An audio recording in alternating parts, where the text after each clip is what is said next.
பாஜக ஆளும் மாநில பெண்களுக்காக மட்டுமே தனது ஆதரவை தெரிவிக்கும் கனிமொழி அவர்களுக்கு தனக்காக தன் சொந்த குடும்பத்திற்குள்ளும் கட்சிக்குள்ளும் குரல் எழுப்ப முடியவில்லையே என்ற ஆதங்கத்தை வேறு விதமாக வெளிப்படுத்தியிருக்கிறார்.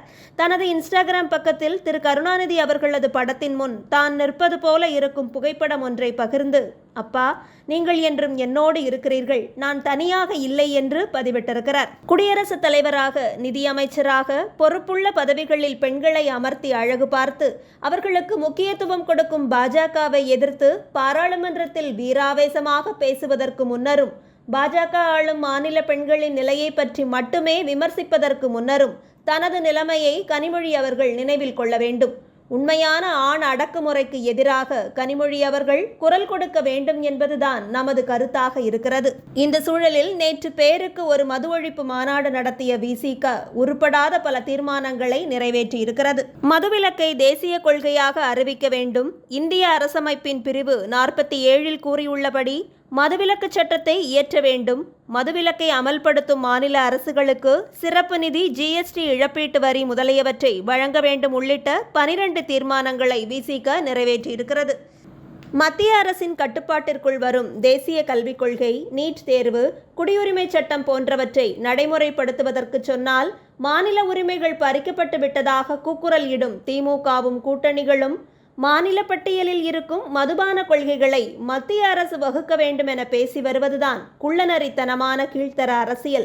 அரசியல் விழிப்புணர்வு இல்லாமல் இவர்களிடம் பணம் வாங்கி ஓட்டு போடும் குடிமகன்கள் குடித்து சீரழிவதற்கும் பிரதமர்தான் காரணம் என அடுத்த பிரச்சாரத்தை கட்டமைக்க முயல்கிறது இந்த நாடக கும்பல். மதுபானங்களையும் பெட்ரோல் டீசலையும் ஜிஎஸ்டி வரம்புக்குள் கொண்டு வருவதற்கு சம்மதம் தெரிவிக்க இயலாத இந்த கூட்டம் மதுவிலக்கை அமல்படுத்தி அதற்கும் ஜிஎஸ்டி இழப்பை மத்திய அரசுதான் தர வேண்டும் என கோருவதுதான் தமிழக கோமாளி அரசியலுக்கு மிகச்சிறந்த எடுத்துக்காட்டு. மதுக்கடைகளை குறைத்து கள்ளுக்கடைகளை திறக்கக்கூட ஆர்வம் காட்டாத இந்த அரசியல் நாடக கோஷ்டிகளின் பின்னால் செல்லும் தமிழக மக்கள் இதை புரிந்து கொள்ளும் காலத்தில் உண்மையான விடியல் ஏற்படும். இது மட்டுமல்லாமல் இந்த மாநாட்டில் எதிர்த்திசையில் வந்த ஒரு காரை தடுத்து நிறுத்திய பெண் காவல் ஆய்வாளர் பிரபாவதியை விசிகவினர் பிடித்து தள்ளிய காட்சிகள் செய்திகளில் வெளியாகியுள்ளன. பெண்ணியம், சுயமரியாதை, ஒழுக்கம் இவற்றையெல்லாம் திமுக, விசிக போன்ற கட்சிகளிடம் எதிர்பார்க்கவே கூடாது என்பதைத்தான் மீண்டும் மீண்டும் நினைவுபடுத்த வேண்டியிருக்கிறது. தமிழ்நாட்டு அரசியல் இப்படி சந்தி சிரித்துக் கொண்டிருக்க, இங்கு திமுகவிற்கு தேர்தல் வியூகம் வகுத்து கொடுத்த திரு பிரசாந்த் கிஷோர் தற்போது தனி கட்சி ஒன்றை தொடங்கி இருக்கிறார்.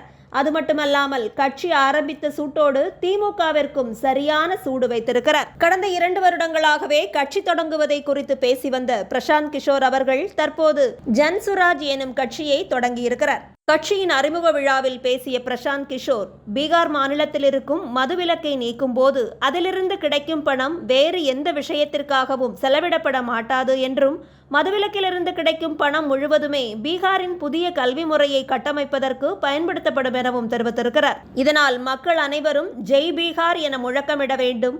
அந்த முழக்கம் உங்களையும் உங்கள் குழந்தைகளையும் பீகாரி என ஏளனமாக யாரும் அழைக்க முடியாதபடி சத்தமானதாக இருக்க வேண்டும் என வலியுறுத்தி இருக்கிறார்.